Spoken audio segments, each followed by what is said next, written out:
Hey everyone, and welcome in. Today's deep dive, well, it's a tough one, but trust me, it's important. We're heading straight into the heart of Haiti. A nation that's been in the headlines a lot lately, and for all the wrong reasons.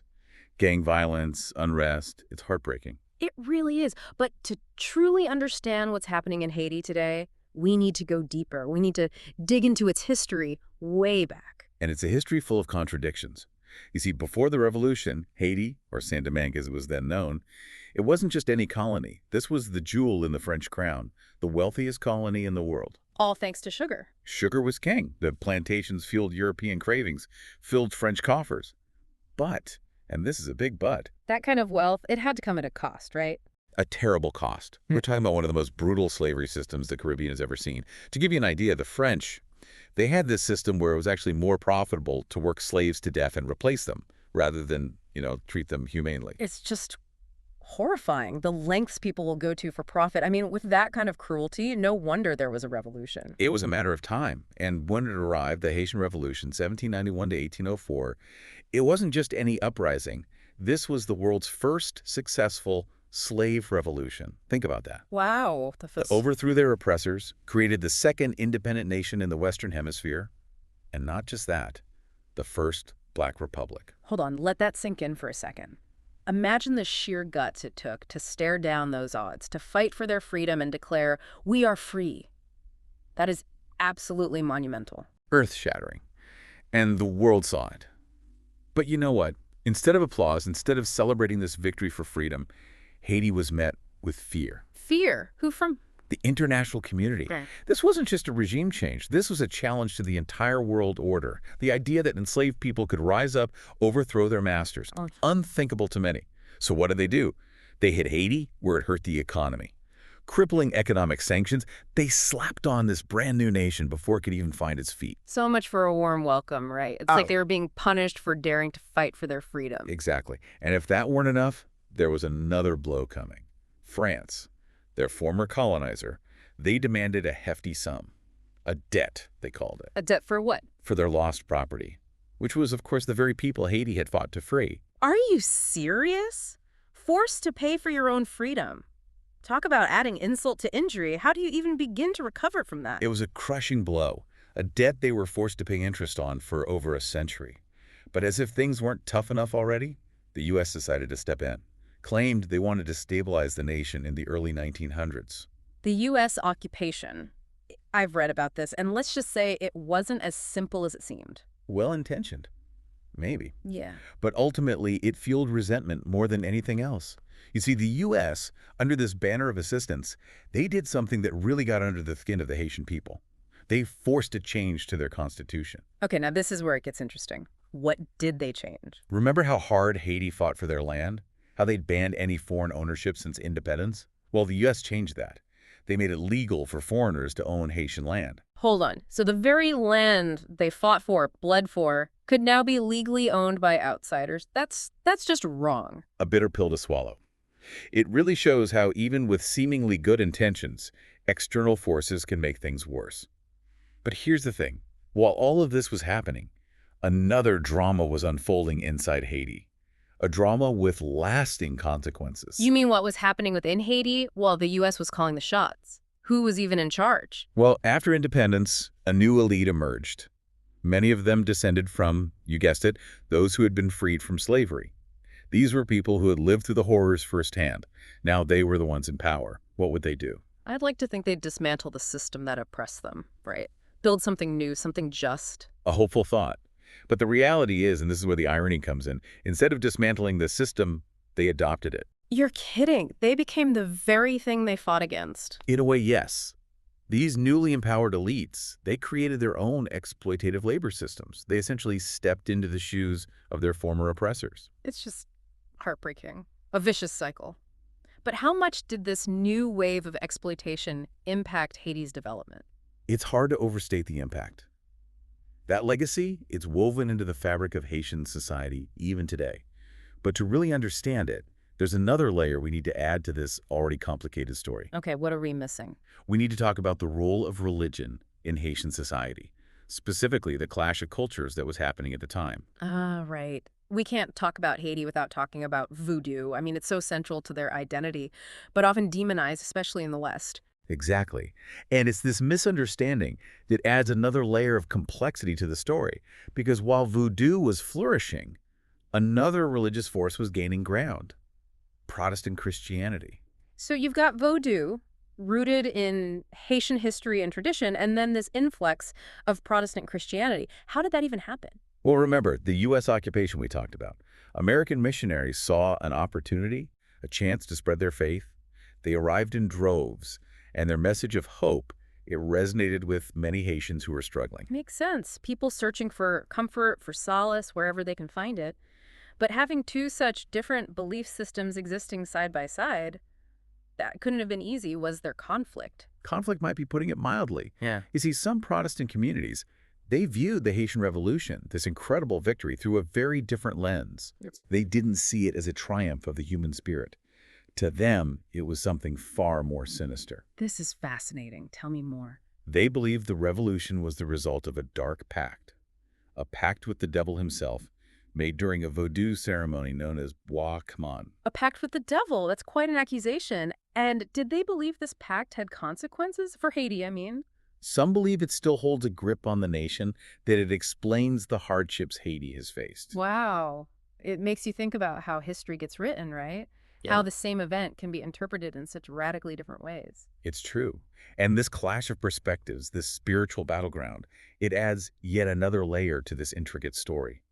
But as if the cultural and political upheavals weren't enough, another crisis was brewing. This one would leave a devastating mark on Haiti's environment. You mean the environmental degradation? I've seen those satellite images, the Dominican Republic, so green and lush, and then Haiti, right next door, brown and barren. It's shocking. A stark reminder of how environmental exploitation can make everything worse. Haiti has been hit hard by deforestation. But why? Why was there so much deforestation in Haiti? It's a tragic cycle, driven by poverty and lack of resources.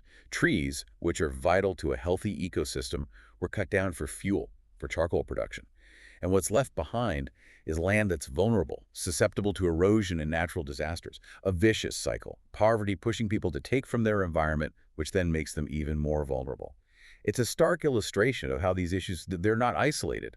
You can't understand Haiti's present without this understanding of its history, its culture, its environment. It all feeds into the challenges they're facing today. And those challenges are many. Gang violence, political turmoil, natural disasters. It can feel never-ending. With such a tumultuous past, I mean, is it even surprising? While Haiti's past certainly plays a role, it's not the whole story. We have to avoid deterministic thinking here. It's not like Haiti's destiny is preordained. The Haitian people, they're incredibly resilient. That's true. Time and time again, they've faced incredible hardship and they've risen above it. Exactly. But it's also true that this legacy, colonialism, foreign intervention, internal struggles, it's created fertile ground for instability.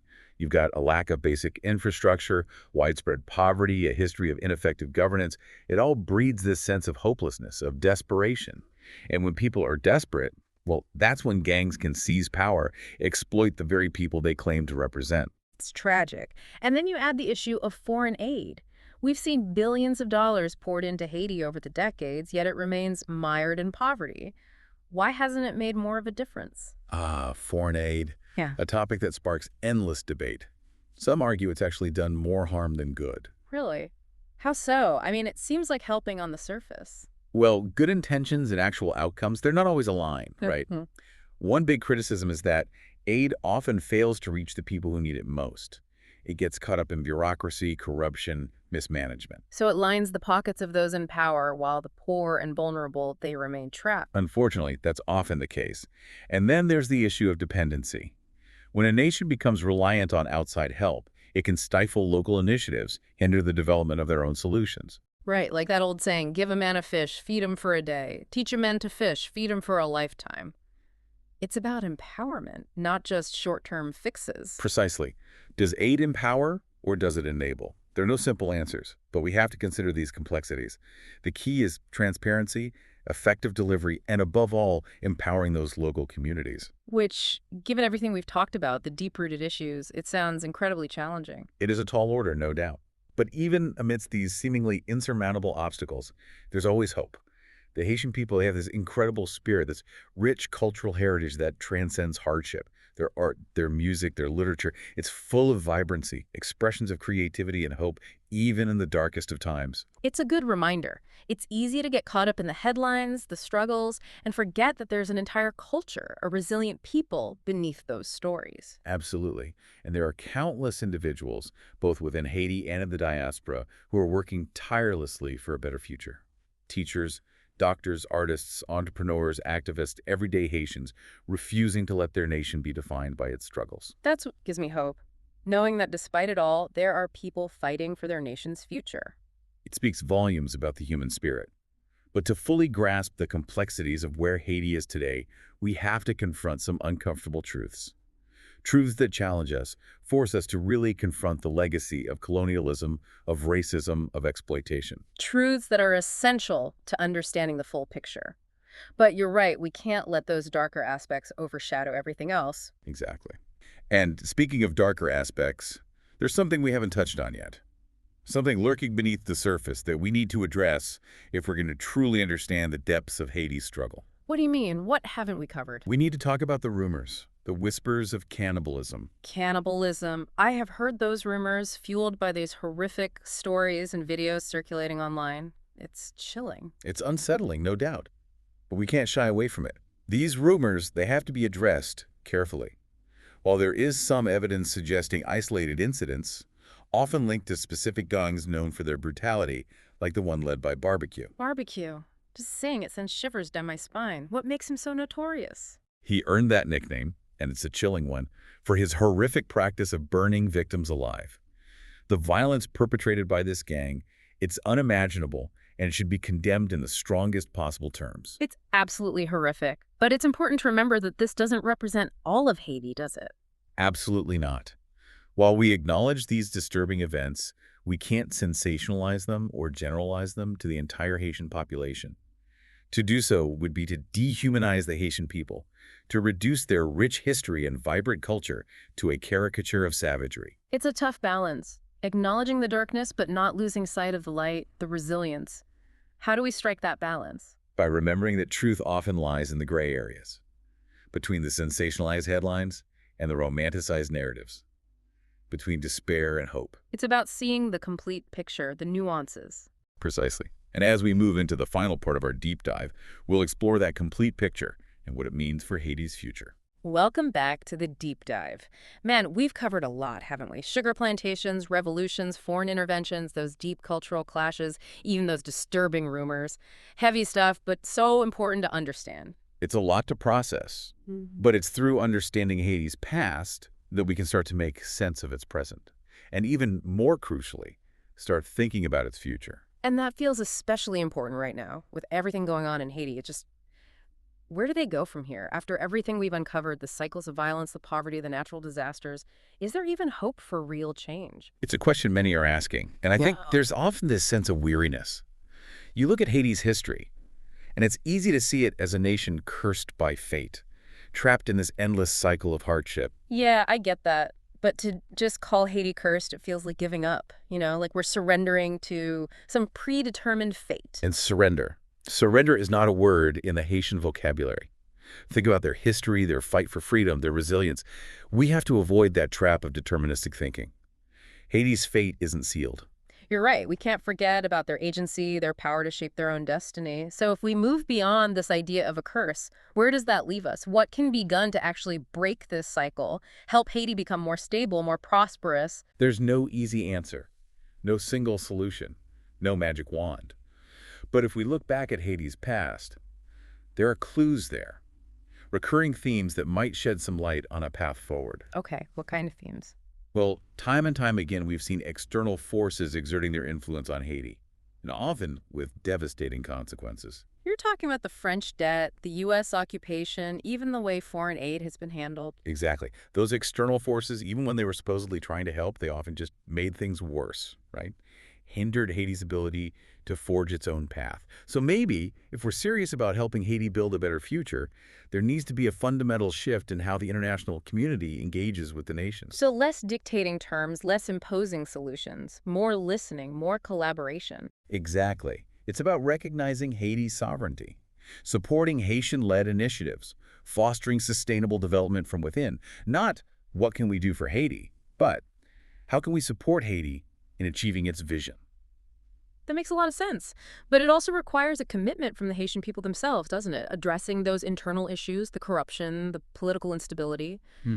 Those are things that need to be tackled head on. Absolutely. And it's not our place to tell Haitians how to govern themselves, but we can support those who are working towards a more just and equitable society.